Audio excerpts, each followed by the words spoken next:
Hello everyone. आज हम करेंगे हमारा next chapter the Gupta and the post Gupta period. By the end of the 3rd century CE, the powerful empires established by the Kushanas in the north and the Satavahanas in the Deccan had come to an end. It was against this background that the Guptas emerged to dominate the history of India for the next 2 centuries. As we all know, north में कुशानास और south में डेक्कन में सतावनास जो थे वो बहुत ही powerful kingdoms थे, powerful empires थे। लेकिन 3rd सेंचुरी ख़त्म होने तक ये दोनों एम्पायर्स जो हैं ये धीरे धीरे ख़त्म होने लगे। और फिर उसके बाद जो नेक्स्ट एम्पायर इमर्ज हुआ वो था गुप्ता एम्पायर। उसके बाद नेक्स्ट 2 सेंचुरीज तक गुप्ताज ने रूल किया इंडिया को। Sources. Information about the Gupta period is available from both archaeological and literary sources. The most important archaeological source is the Allahabad pillar inscription. Temples, paintings and coins are some other archaeological sources. The main literary sources include the works of Kalidasa and the accounts of Fahen and Ising. तो इसके Gupta period के बारे में हमको information कहाँ से मिलती है? तो ये इन्फॉर्मेशन हमको आर्कियोलॉजिकल और लिटरेरी दोनों ही तरह के सोर्सेज से मिलती है। जो आर्कियोलॉजिकल सोर्सेज हैं उसमें है इंस्क्रिप्शंस, टेम्पल्स, पेंटिंग्स और कॉइन्स, और उसमें सबसे इम्पॉर्टेंट है इलाहाबाद का पिलर इंस्क्रिप्शन। और अगर लिटरेरी सोर्सेज की बात करें तो हमको कालिदास के वर्क से इनके बारे में इंफॉर्मेशन मिलती है, और जो चाइनीज़ ट्रैवलर्स थे फाहिन और आइसिंग, इन दोनों के अकाउंट से भी हमको इनके बारे में इंफॉर्मेशन मिलती है। Political history. Chandragupta one 320 to 335 CE. The first powerful ruler of the dynasty was Chandragupta first. He married Kumar Devi, a princess of the Lachavi tribe. His empire extended from Magad to Prayag. He adopted the title of Maharajadhiraj, which means the king of the kings. तो जो first powerful ruler थे इस dynasty के वो थे Chandragupta one. Chandragupta one जो है उन्होंने 320 to 335 CE तक शासन किया, और इन्होंने कुमार देवी से शादी की थी जो लिछावी ट्राइब की प्रिंसेस थी। इनका एम्पायर जो था वो मगध से लेकर प्रयाग इलाहाबाद तक फैला हुआ था, और इनको महाराजाधिराज बोला जाता था। महाराजाधिराज का मतलब होता है किंग ऑफ किंग्स, मतलब राजाओं के राजा। Samudragupta 335 to 375 CE. Samudragupta, son of Chandragupta I, was the greatest ruler of the dynasty. An inscription engraved on a pillar at Allahabad, popularly called the Allahabad pillar inscription or the Prayag Prashasti, is the main source of information on his reign. It lists the regions conquered by the king. It also mentions the ancestors of the king. The Prashasti was composed by Samudragupta's court poet Harisena. फिर 335 CE से लेकर 375 CE तक जिन्होंने शासन किया वो थे समुद्रगुप्त। समुद्रगुप्त जो थे वो चंद्रगुप्त फर्स्ट के ही बेटे थे, और ये एक बहुत अच्छे शासक थे इस वंश के, इस डायनेस्टी के। और इनके बारे में जो हमको सबसे ज़्यादा इन्फॉर्मेशन मिलती है वो पिलर वो इलाहाबाद जो पिलर है उसी से मिलती है। उसको इलाहाबाद पिलर इंस्क्रिप्शन भी बोला जाता है और उसको प्रयाग प्रशस्ति भी बोला जाता है। इस प्रयाग प्रशस्ति में उनके बारे में सारी इन्फॉर्मेशन है कि उन्होंने कौन कौन से राज्यों पे राज किया, कौन कौन से नए राज्यों को अपने राज्य में जोड़ा, और उनसे पहले कौन कौन से राजा हुए थे उनके बारे में भी इंफॉर्मेशन है। ये प्रशस्ति जो है ये समुद्रगुप्त की ही कोर्ट के एक पोएट ने लिखी थी जिसका नाम था Harisena. Do you know what a prashasti is? The word prashasti comes from Sanskrit and means in praise of. Court poets often wrote accounts in which they listed the achievements of the king and praised him.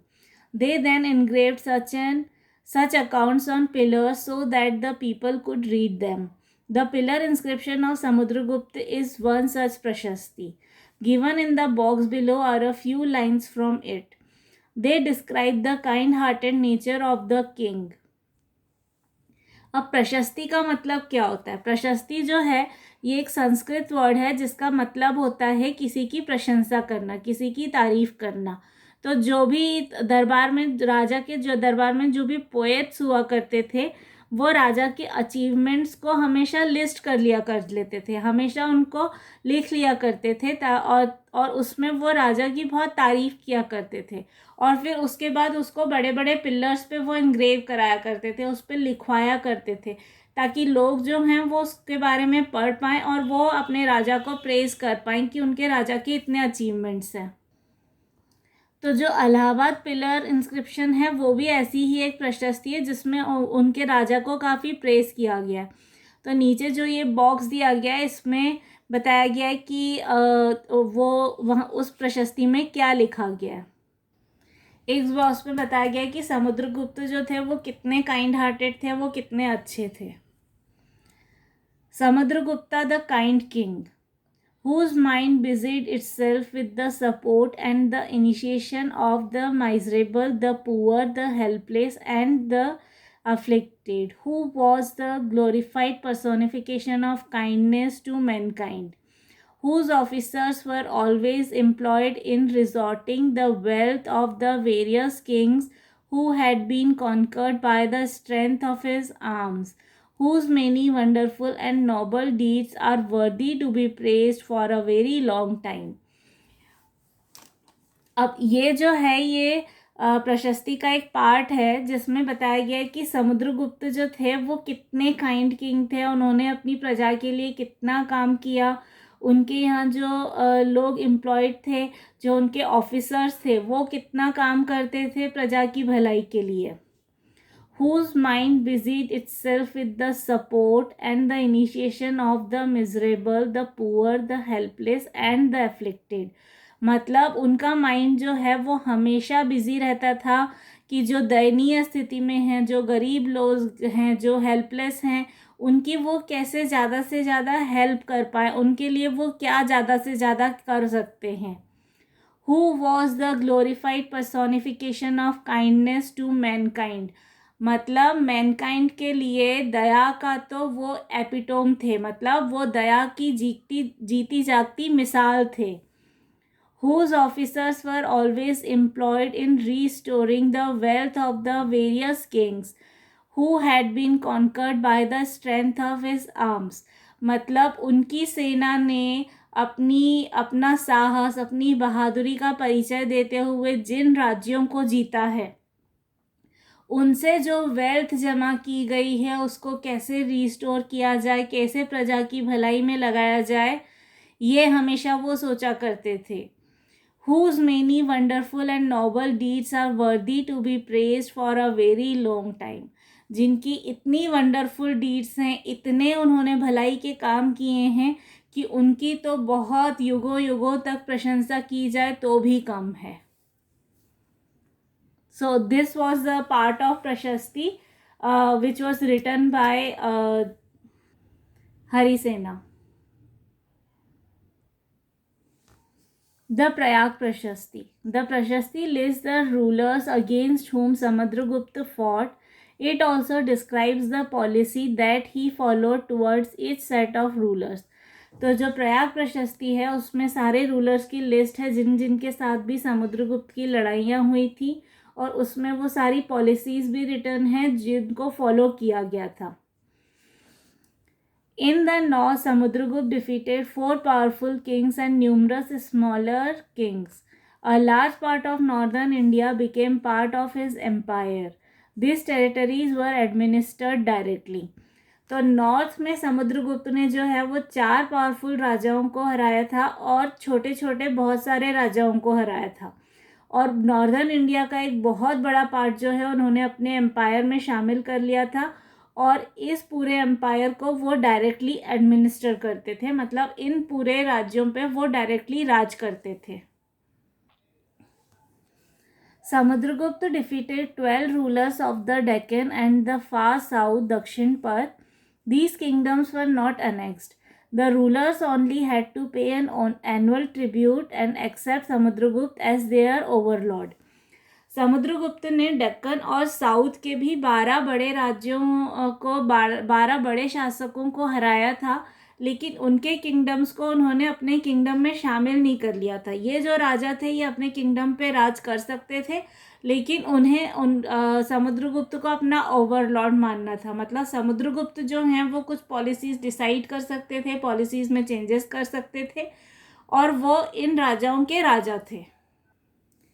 और ये राजा जिनको जीता गया था, मतलब ये जो 12 राजा जो हार गए थे समुद्रगुप्त से, इनको एक फिक्स्ड अमाउंट हर साल समुद्रगुप्त को देना पड़ता था as a form of tribute. Samudragupta defeated many kingdoms of the east such as Nepal, Assam and Bengal. The rulers had to accept his sovereignty and pay him a tribute. उसके बाद समुद्रगुप्त ने बहुत सारे ईस्ट के किंगडम्स को भी हराया था, जैसे नेपाल, आसाम और बंगाल को।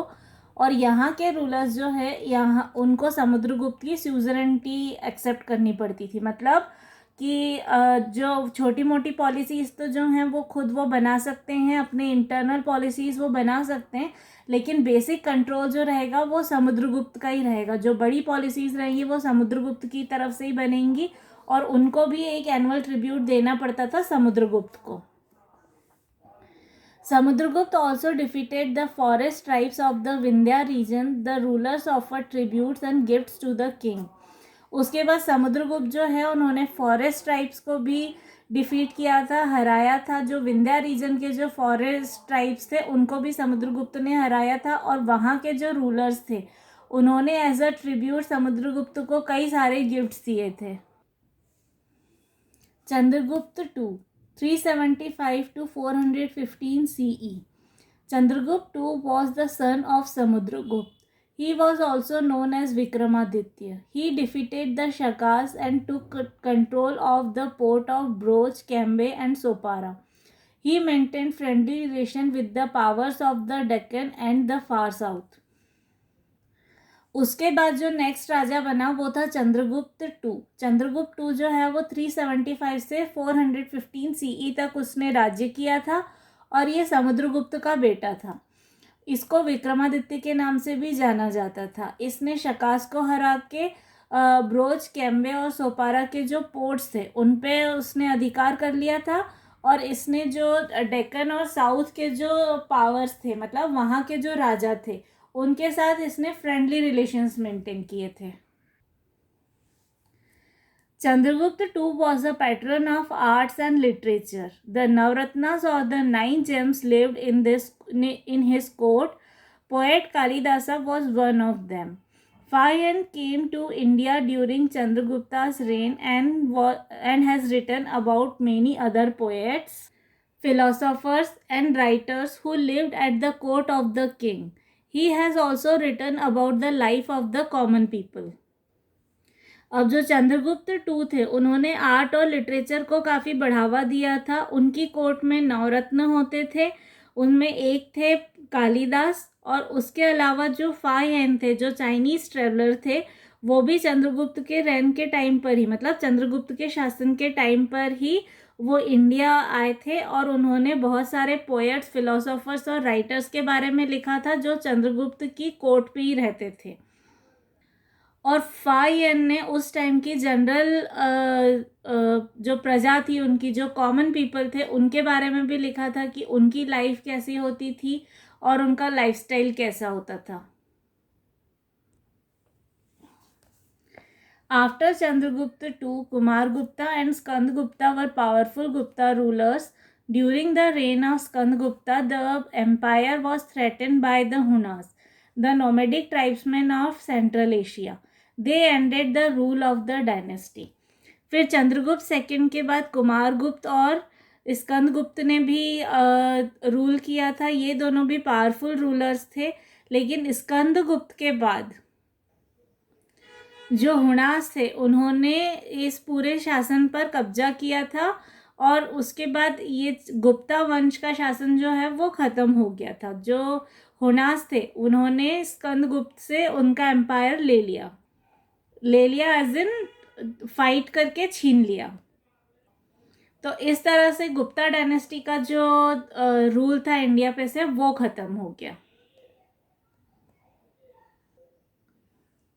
So this was the first part of our chapter, the Gupta and the post-Gupta period. If you have any doubt or query, you can ask me in the comment box below. Also, don't forget to check the description box for the links of the other chapters. Thank you, everyone.